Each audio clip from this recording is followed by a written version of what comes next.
சாப்பாடு ஒன்றா செட் ஆனாலும் நாங்களே ஹாஸ்டலில் செஞ்சு சாப்பிடுவோம்.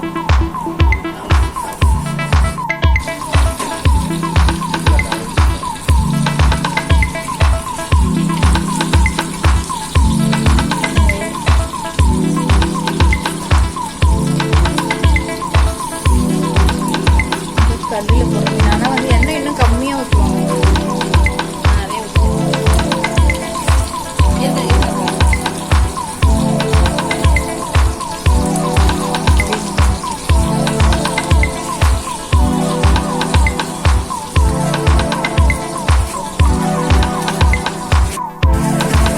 கொல கொலன்னு ஆயிடுச்சுல்ல. வஞ்சர மீன் அனுப்புறேன். எப்படி வரும்னு தெரியல.